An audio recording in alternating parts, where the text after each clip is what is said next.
This episode touches on some sensitive themes related to violence, so please listen and watch with care. The way we conceive of football is as the most powerful tool in the world for building relationships. The sense of rage which comes from growing up poor in a society which wants to tell you your only value is based on how much you can consume. And he said to us, okay, well, I guess that makes you like every other adult I've met.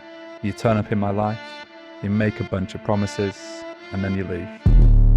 Hi, I'm Ciaran Thapar, and this is Safe, a conversation about violence affecting young people with adults trying to stop it. Last year, Jack Reynolds, CEO of Football Beyond Borders, a charity which uses football to support children at school, co-founded the Lost Boys Task Force. Featuring key figures from across football, the media, and the charity sector, the task force set a bold aim: to ensure that every young person in Britain has access to a trusted adult outside their family home. I'm talking with Jack about the crisis of masculinity facing boys, how football coaching can be a powerful way of building relationships, and his vision for the trusted adult guarantee to transform British society.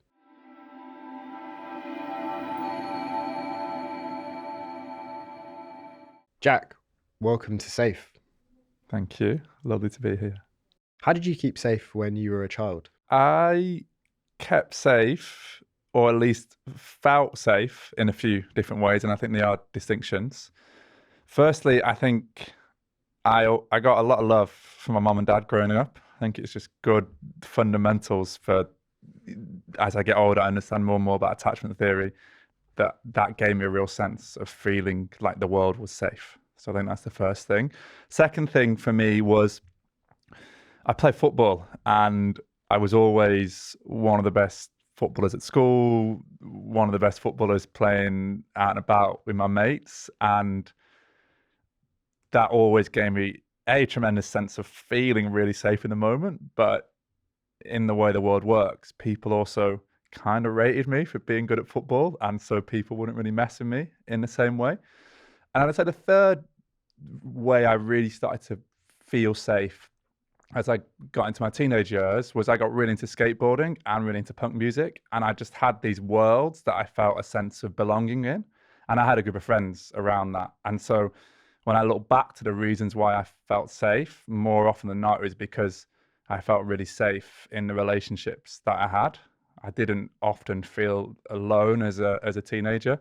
I had my boys, I had my mom, my dad, and I had my skating boys and I had my footy boys. And so that blend of things meant that I look back at my teenage years, I was doing relatively dangerous stuff. I mean, I was out and about a lot. I lived my life pretty much out all day, every day, out late nights, but I was never alone. And I was always doing something which I felt good at. That sense of safety must have given you a really strong foundation to carry on and do all the work that you're doing now. I think it did. And I think I look back at the ways I grew up in my teenage years, particularly with the knowledge I now have around adolescent neuroscience and the idea that phase is so much about learning who you want to be in the world, about exploration and about adventure. And the fact that, I mean, I grew up in Birmingham, that I spent so much time out and about with friends, playing football, skateboarding, going to punk shows, never on my phone. And I look now at what a lot of the teenagers I work with through Football Beyond Borders, who I see in the area that FBB work in, and how much less time they feel they can spend outside exploring the world with their friends. And I think that is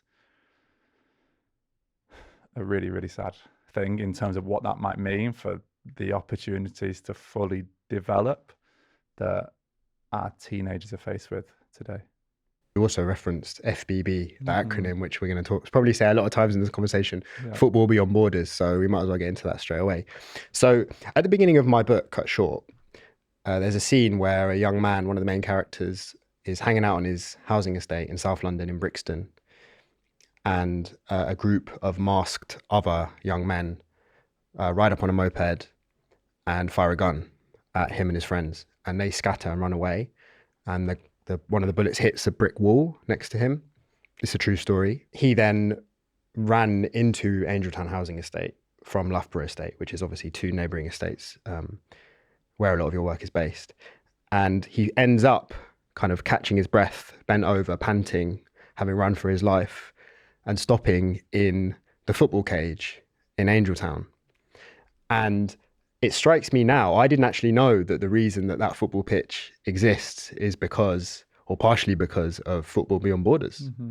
But now looking back, when I think about that scene, it's such an important sort of moment of peace and safety for him, having just experienced nearly losing his life.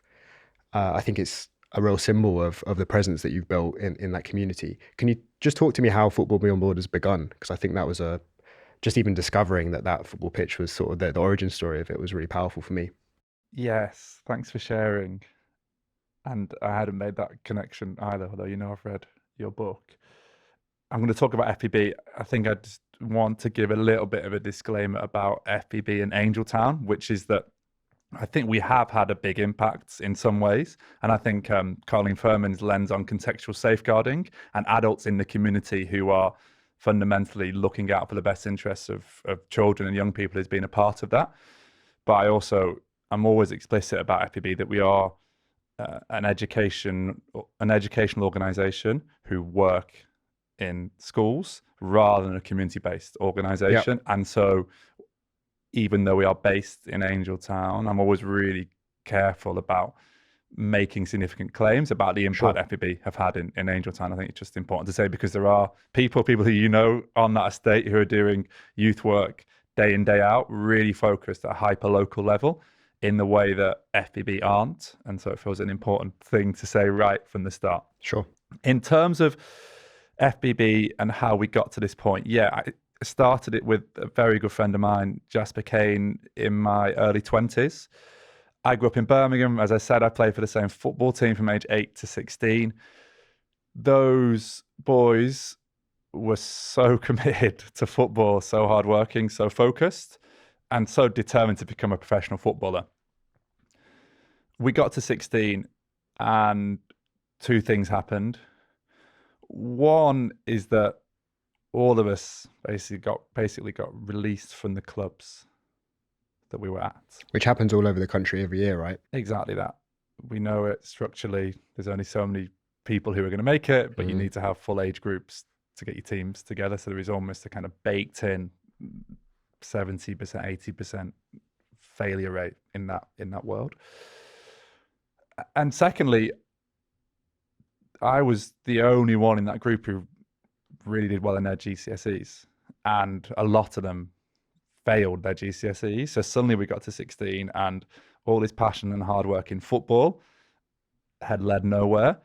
And the other route to possibly get out and get on with your life, education, had fallen by the wayside as well. I met Jazz. He'd had a very similar experience playing for Gillingham, growing up in Kent.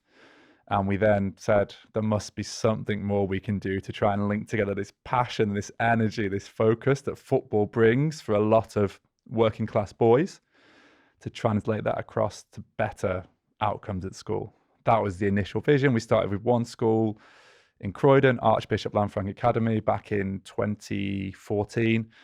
Really rough and ready. I was a football coach, entirely voluntary, no real expertise in terms of therapeutic stuff, youth work. But we turned up every week for a year and the boys kept on coming. It was an hour of homework, an hour of football. And at the end of that, end of year 7, we thought we might be done. We thought that would be maybe sufficient, or at least we were in our early 20s. We were naive enough to have not thought that through. And a boy on that program who'd grown up in care said to us, "You guys coming back next year?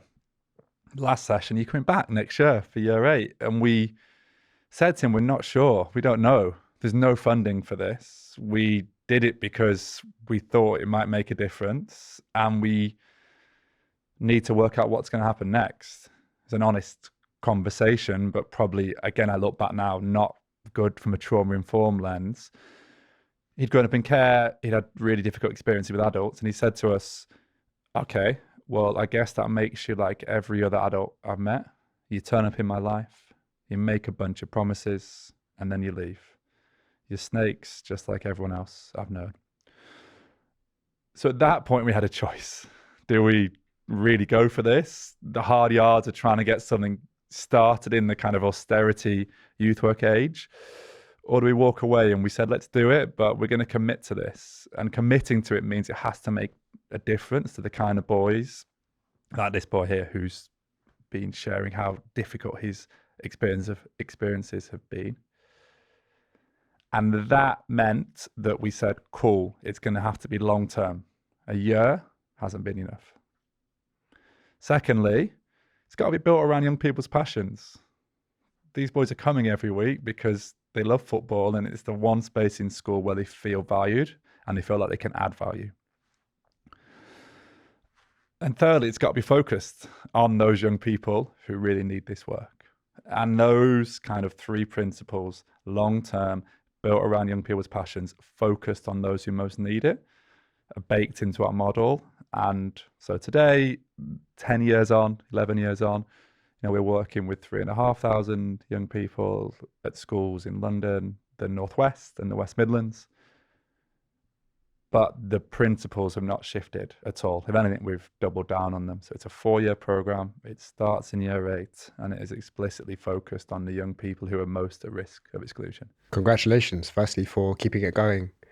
I think what's really amazing about being able to have this conversation with you, having started my own youth work journey in a sort of similar part of the world, is seeing how FBB has kept that pure principle that you started with and managed to sort of upscale in a time that, as you said, austerity has made really difficult for a lot of grassroots organizations. So well done, firstly. It might not be obvious to people listening how football coaching and I guess the intervention that you've just explained links to preventing violence. I realise that that's not your main aim, but obviously at the Youth Endowment Fund, that's what we're primarily interested in.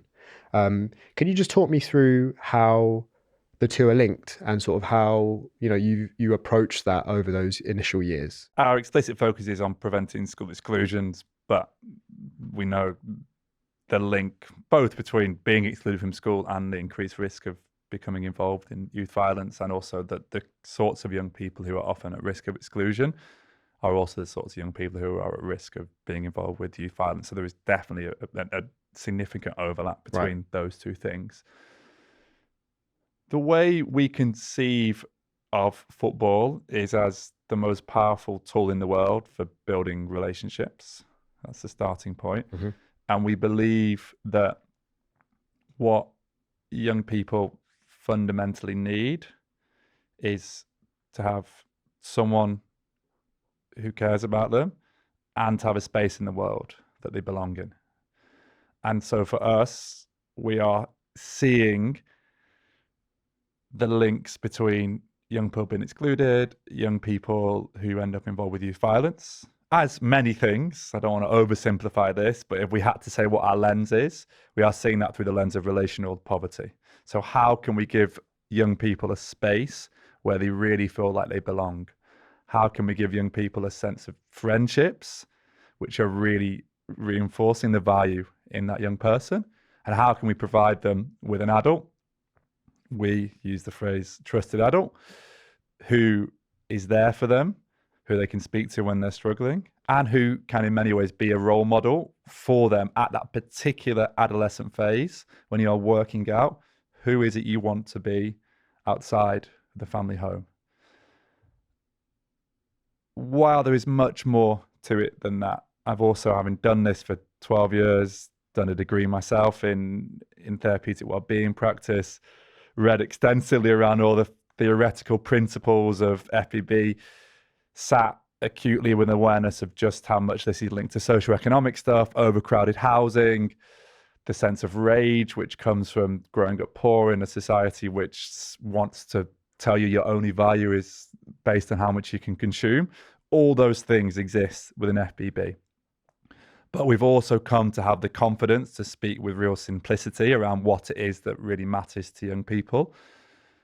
And our strong conviction is that it is that sense of belonging to something bigger than yourself, and a sense that there is an adult there who you can go to speak to about things when you're struggling. Football played that role for you, obviously, when you were a child, and to some extent me as well, when I used to play football. When I was working in South London, we've spoken about this before, and I think this is so true of a lot of the country, particularly working with boys, which we're going to be talking about in a second.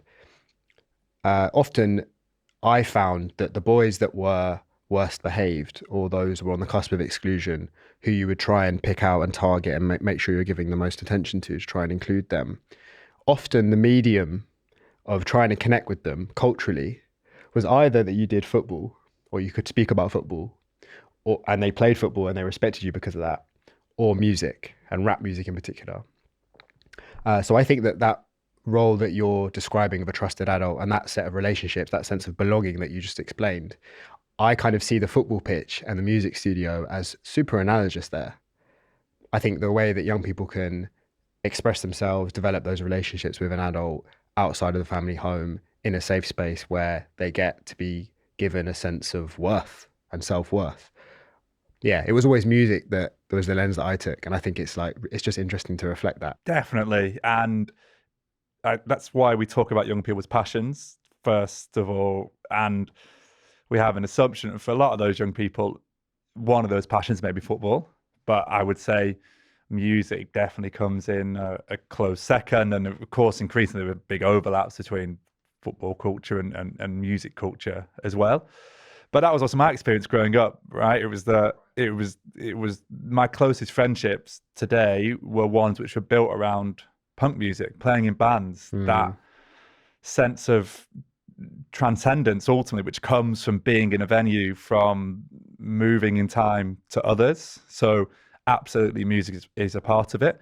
And I would even say within FBB, we have some modules which are much more focused on music than they are on football. And I think music is probably a better learning tool in a classroom context, right. Certainly a better therapeutic tool. As I'm talking through this, we're getting into context of what we mean by what is therapeutic and what isn't. And in many ways, just simply moving the body, maybe the therapy which a lot of us need. But I think also that the ways in which boys in particular, but FPB work with 40% of our participants are girls. And for them, I think music is a really important route as well. But I think particularly the ability to express feelings in words through songs, through spoken word is a really, really powerful opportunity that you can use with music in a way that football has its limitations for doing that. If you're enjoying this conversation, hit subscribe or follow to make sure you don't miss out on the next one, and feel free to leave a comment or a review. Last year, I felt like there was a tipping point in what happened in this country in terms of how violence was being discussed. So in January, after a whole year of campaigning for the banning of zombie knives, Idris Elba's documentary was released onto the BBC, like prime time, which obviously brought the issue in quite a compassionate way into people's living rooms. A couple of months later, Adolescence, the Netflix show, was released to the world, breaking down all sorts of expectations about what television can do. And obviously its lead in the show, Stephen Graham, has subsequently gone on to sort of campaign on the issues that are explored in its really tragic story about a boy who commits violence as a result of sort of becoming lost online. Stephen Graham is also like sort of doing campaigning around fatherhood now. And that same fortnight that Adolescence was released to the world, Gareth Southgate, the former manager of the England football team, gave his lecture in which he talked about how there was a generation of lost boys who did not have a positive role model and were turning to toxic online influence. So I think there was this like kind of cocktail of things that were happening, where like popular culture was catching up with policy in many ways, or like reflecting back what a lot of us who have been working in this space have already known or been trying to say. But I think really usefully kind of tilling the ground for a more healthy conversation around it, and kind of bringing it into people's living rooms in a more direct way that was quite confronting, and therefore maybe an opportunity for those of us working in this space.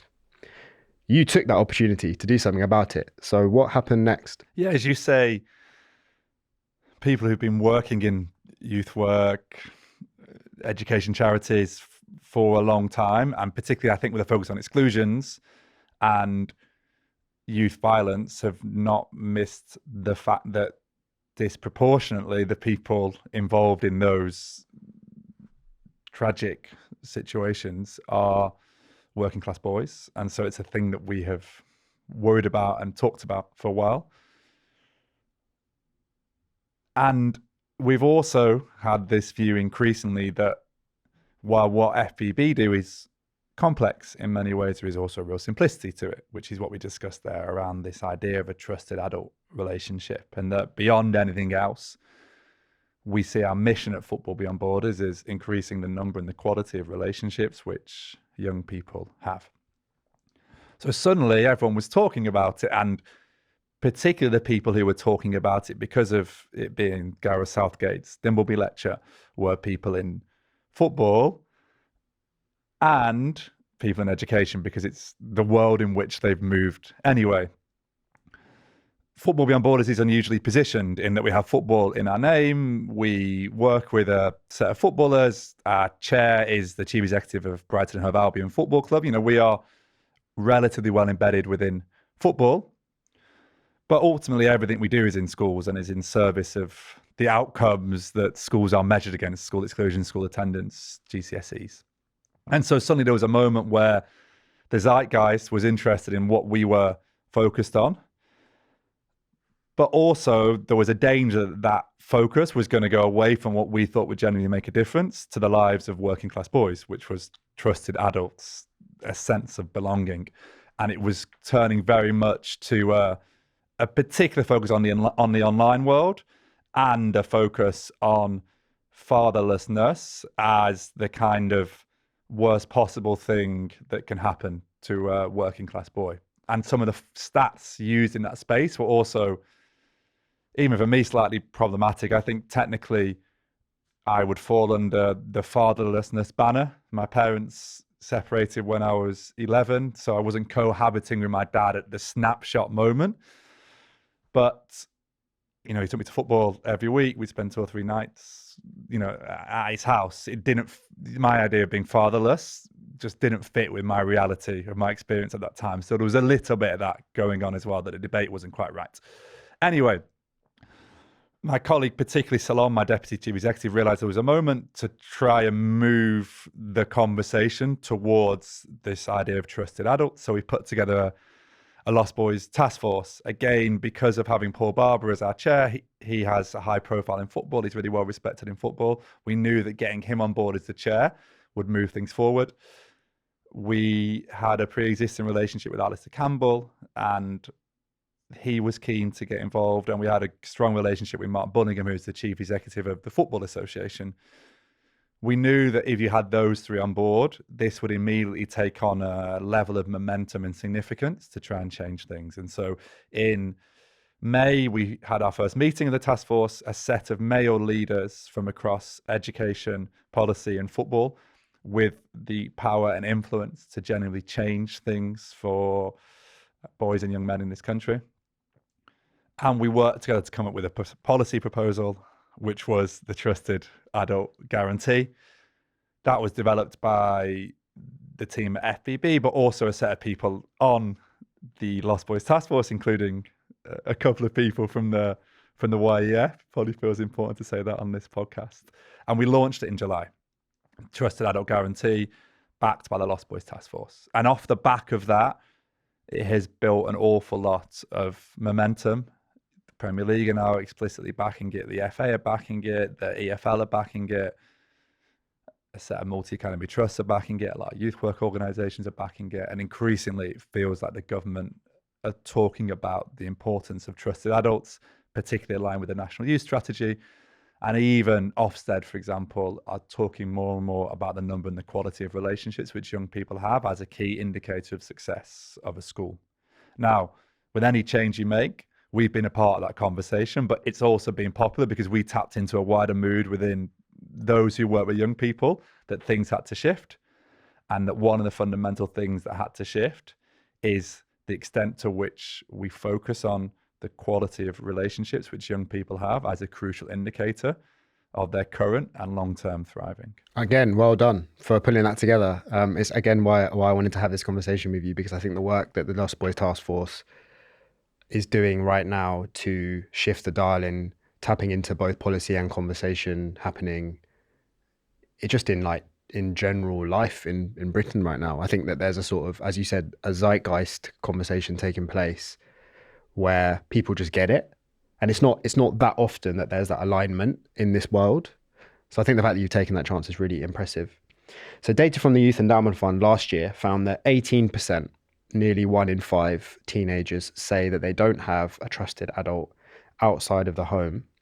And I think it's also revealing that for those who do have a trusted adult, 50% are teachers or school staff, and 18%, which is the second most populous type of trusted adult, are sports coaches. So it goes to show, right, that this is an opportunity for Football Beyond Borders and those of us who are working with young people to pay attention to how we can try and reach that 1/5, a lot of whom obviously there'll be crossover between those who are alone and feeling lost and don't feel like they've got an adult to go to, and those who end up committing violence. Why did you focus on boys? I think it's important to start by saying we are pushing for trusted adult guarantee, which as an end game will ensure that every young person has a trusted adult relationship. And FEB works with boys and girls. And I think when you're talking about through the lens of vulnerability, it kind of depends on what metrics you want to look at to decide who is more vulnerable. And certainly the kind of mental health split in terms of how difficult it is currently to be a teenage girl, in terms of the levels of mental health, it feels really important to say that FPB continue to focus on girls as much as boys in terms of our mission. Yeah. Within that context, though, there were a set of reasons why it felt like now was the moment to focus on boys. One is you touch on exclusions and youth violence. FPB was set up first and foremost as an anti-exclusion charity. We broadened that out in many ways, but that was the initial focus. And we know that boys, working class boys, Black Caribbean boys, there are significant disproportionate outcomes for those young people in that space. And so I think if you are focused on the work of preventing school exclusion, it's okay to have a particular focus on working class boys in that context. It's the first thing. Secondly, it plays a little bit to FEB's strengths, which I talked about, which is football and education. I think the data is really mixed on the extent to which, particularly from a mentoring basis, whether a gender match is necessary for a successful mentoring relationship. In fact, I would say it probably isn't. I do think, however, that the conversation is slightly more complicated when we're talking particularly about role models and the teenage years. And that is because when you're thinking about role models, what you are thinking about, to boil it down, is right now I'm a 14-year-old boy and I'm working out who I want to be outside of the home. That is the purpose of adolescence. I know for me, and I think I've never looked at this, but in the vast majority of cases, I think the role model tends to align with gender. And so I think it's really important to be thinking about who those role models are for boys and where they might be seeing them, and ideally having some kind of a relationship with those people. And in the context of boys and FEB, that is really interesting because football is the only world where the only youth-facing workforce, and actually I don't know about youth work, so correct me if I'm wrong on this, but broadly speaking, social work, teaching, counselling are very much dominated by women. And I think there's reasons why that's the case, and it's probably okay. But I think if you're talking about role models for boys, you can bring football into the conversation in a really effective way, because really what we do want are more men to be seeing it as both a joy but also a responsibility to support that next generation on their journey. That is a responsibility which I think we should all sit with as a generational thing, right? You get to being in your 30s or 40s. Erickson's stages of psychosocial development is this idea of generativity. Are you going to use your time, your labor to support the next generation to emerge through? And football is the one space where men are supporting children and teenagers to do that more than women. And so for us, when we think about a trusted adult guarantee, how we can bring in football and education together to ensure that more boys have role models who they feel confident to be influenced by and follow, and crucially, where those role models have their best interests at heart. And there's something about not just all of that being true in general, but all of that being true in the context of young people spending increasing amounts of time on their phones and the internet. And I guess that speaks to Gareth Southgate's Dimbleby lecture of saying they are seeking toxic role model influence online and finding them very easily in the absence of those trusted relationships. Why do you think, compared to when you and I were teenagers and you were able to go skating or play in your punk band and not look at a phone all day, and I have my own equivalents of those things. Why do you think it's drawing in so many boys right now, young people generally, but to focus the conversation on the Lost Boys Task Force, why do you think it's drawing in so many boys, and in particular those influencers who are sort of gaining their ear in a disproportionate way, in a way that negatively influences them? I think there's push and there's pull factors, but I think any analysis of social media has to begin with the fact that it is designed to be highly addictive, mm-hmm. and that teenagers are less able than adults to resist addiction. But even look at a whole load of adults and the time which we spend on Instagram and on social media. I'm not on any social media because I notice anytime I'm on social media, I feel worse about myself afterwards. And I took that decision 7 years ago to not be on any of those platforms, and I feel much better for it. But that required some level of decision-making capability to resist the immediate buzz of that. And I think expecting teenagers to resist that, particularly with the amplified peer pressure around that, the idea that if you're not on social media, it's a form of social death, is an impossible request. So I think making realistic requests of teenagers is the fundamental thing. And in a world where there are probably billions of pounds, literally billions, being poured into making these platforms as addictive as possible to sustain attention, there's only so much we can expect our teenagers and the adults around them to do to resist that. And I'm a dad now, I've got 2 kids. The one policy change I most hope for by the time my kid is 12 is that there are far stricter rules on social media, because it's a really, really difficult thing to resist at an individual level because of the peer focus of those adolescent years. So we have to stick with that. But secondly, we also have to accept that the things which may have pulled young people away from that have also fallen by the wayside. We're off the back of 15 years of youth clubs being closed.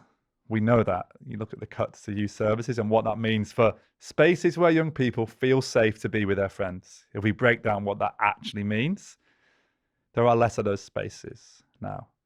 Access to playing fields, to pitches, gets ever harder. The Angeltown pitch, which you talk about, that was about a campaign to have free to access spaces to play for young people. Young people love playing football. There are cages around in the States, and I think they've been a really, really good thing. I know Luke Billingham looks around cages and how they drive cohesion, but most of those pitches in London are pay to play, and they're 8, 9, 10, 11, 12 pounds an hour, which is way beyond the reaches of probably pretty much every teenager. And so that campaign in Angeltown was like, we need to have a space for young people to play. But even that has been so difficult. It's outside our door. It's owned by Lambeth Council, but the RMO in Angeltown have said time and time, we're paying for that pitch. We're happy to pay for it. It's a contribution to the community. We're there. We get a lot of kudos probably from being in Angeltown, and we don't ultimately give huge amounts back in terms of formal programs. So what we say is we are going to use our resources in service of the community. So we pay for that pitch. But even paying for that pitch, the RMO have said, no, that is an asset which we need to rent out for people to use.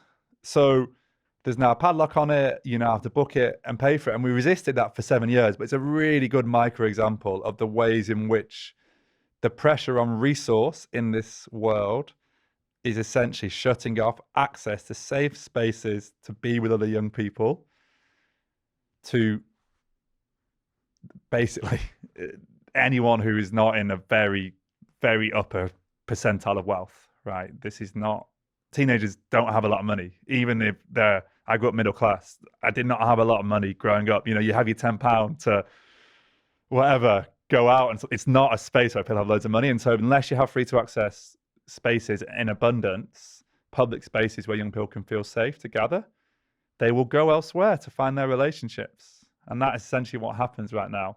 We've locked off the spaces of belonging and relationships in the physical world, and we've made them impossible to resist, entirely free to access in the online world. And what will happen if you do that? You will get a whole generation of teenagers who seek their legitimacy, who find their belonging online. Relational needs are fundamental. So unless you're going to get them in the physical world, you'll get them elsewhere. Unless you've got role models giving you that sense of belonging for the right reasons, you will find role models giving you that sense of belonging for the wrong reasons. Attachment is fundamental to young people, to everyone. And unless that will always override the rational sense of what might be the right thing to do. Having a sense of belonging and connection is so important to us. We'll do anything to avoid feeling isolated, feeling lonely. And so we have to get the structures right, which enable that to happen.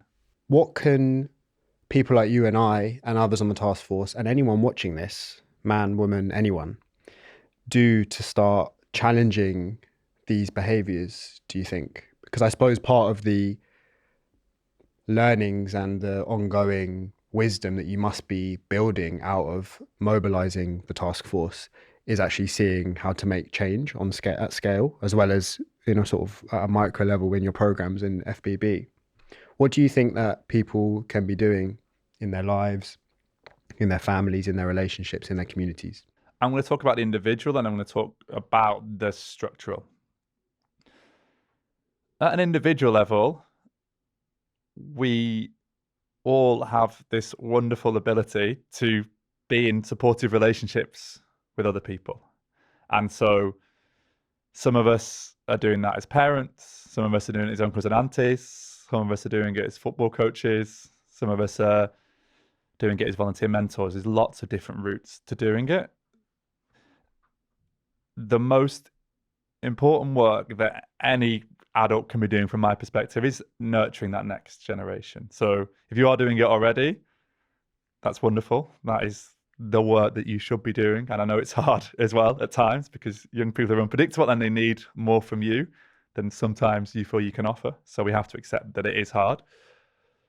But those who aren't doing it, get in contact with the Lost Boys Task Force. We'll signpost you to various routes through which you can start to get trained to be a mentor, to support young people who need a trusted adult in their life. So there is that.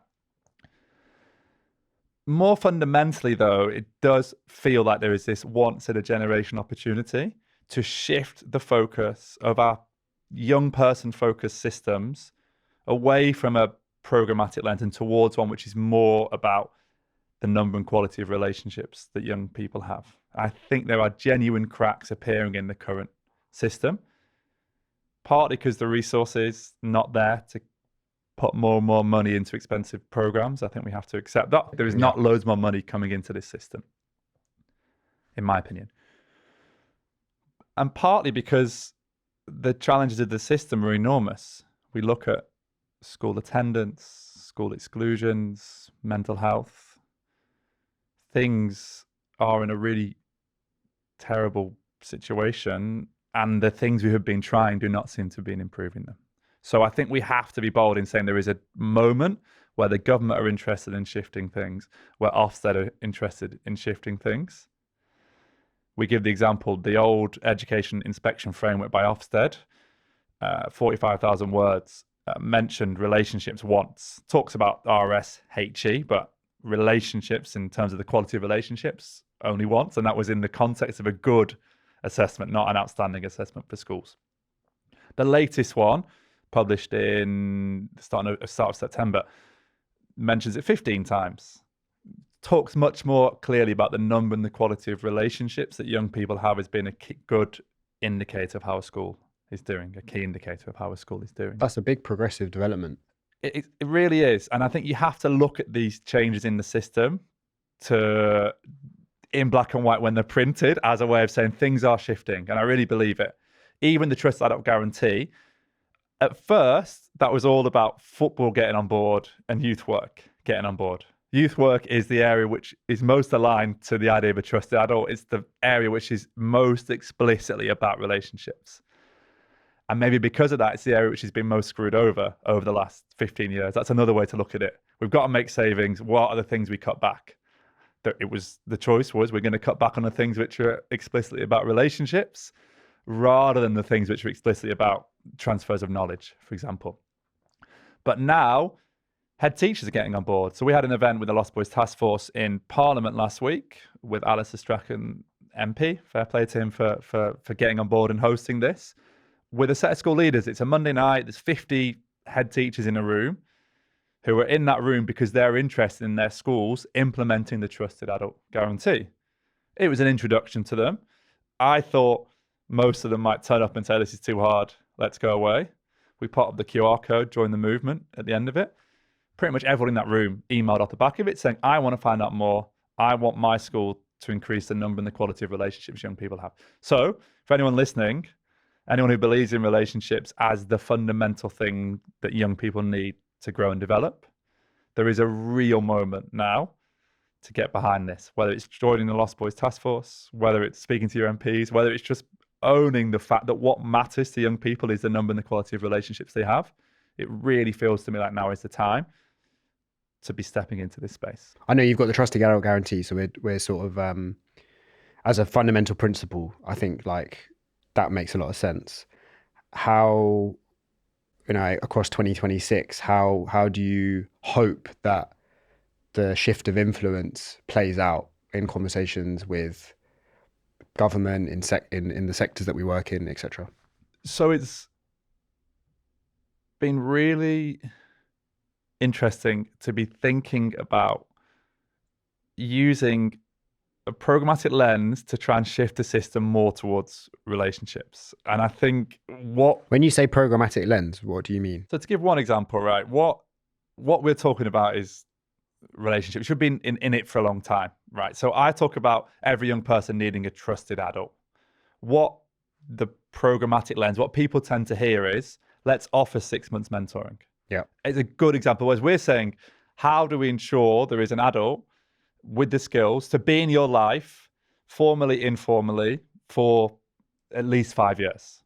Right. It's a completely different lens on the system. And it's where in some ways we are falling out with youth workers in this space, because they're basically saying, let's pour more money into the system.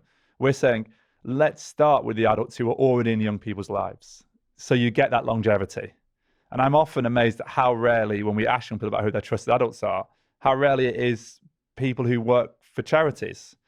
Because broadly speaking, what you are commissioned to do as a charity is deliver a 6-month program or a 12-month program.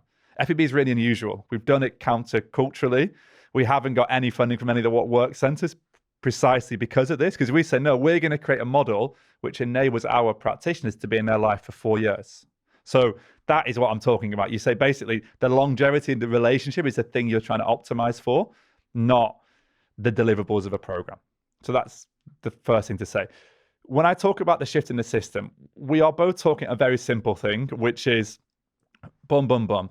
Government commits to a trusted adult guarantee, the first country in the world where we're going to try to have every young person saying they have a trusted adult outside of their home where they can go to when they're struggling. You talk about 18% number, 600,000 teenagers in England. Secondly, how do we shift the accountability systems for schools? So how can Ofsted be looking more explicitly about the extent to which young people do have trusted adult relationships, and that being a thing which is a conversation with school leaders? And thirdly, how do we as a country start to care about this? Because essentially what we're saying is the thing which academic research time and time again says matters most to young people's thriving. You look at the Harvard Center for the Developing Child's meta review of all the data on thriving, And they said there is one thing which comes out time and time again, overwhelmingly with the evidence about what matters to a young person thriving, and that is the presence of at least one supportive adult. We're completely ignorant to that at the moment. We don't know. I can ask the ONS, they wouldn't know. Good on Yef for finding that out. So they are the three kind of practical shifts, and then training up the adults who can be those trusted adults. But really what we're trying to talk about is a shift in the model. So you are starting to think about the number and the quality of relationships. So you're starting to think about longevity of relationship rather than a coherent, specific, short-term delivery of program. But that's really hard work to do. And it also requires big shifts in the way that impact and evaluation works.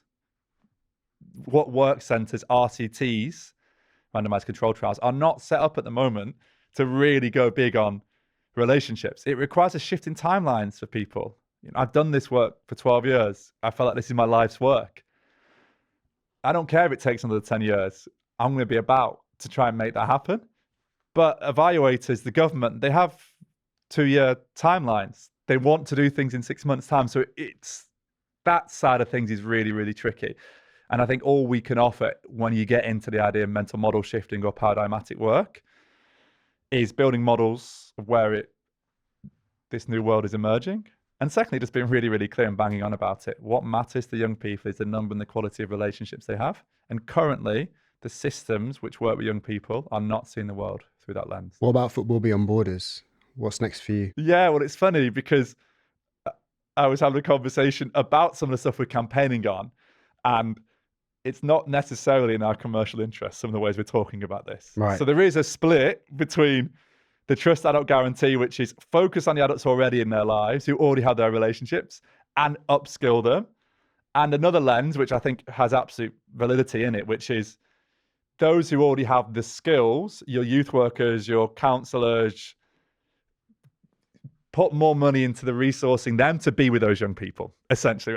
And I'm exaggerating this bit a little bit. Clearly for us, as people who have tried to develop the experts to support vulnerable young people to thrive in school, right? We put a day a week of training into all of our staff, level 4 and 5 qualifications, mental health expertise, trauma-informed expertise. These guys are brilliant at supporting the most vulnerable students to thrive in school. We should be saying, give us 50 million quid to do more of this. Really what we're saying is, don't worry about us. Focus on adults who are already in the system as well and improve their skills to be those trusted adults to young people. FBB will continue to focus on its core mission, which is to support the most vulnerable students to finish school, pass their GCSEs, develop social and emotional skills, and make a successful transition to adulthood. But we're not going to be crazy with our growth. We get that this sector is really, really challenging. So the next 3 years for FBB will be about increasing the number of young people who benefit from the FBB program by, I don't know, maybe 100, 200 young people a year, 10%, 15% growth, not a kind of rapid scale. And again, that goes back a little bit to the programmatic versus the relational paradigm.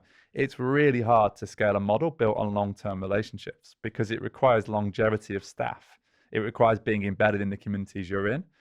And so FBB, while I know our program is incredibly impactful for young people, I also know that if somebody said to us, and they won't in this sector right now, here's £50 million, 10x this overnight, we would have to say no because it just fundamentally would erode what matters in our program, which is highly motivated, highly trained staff who share some lived experiences with our young people, being in their lives for up to 4 years. Good luck on your journey.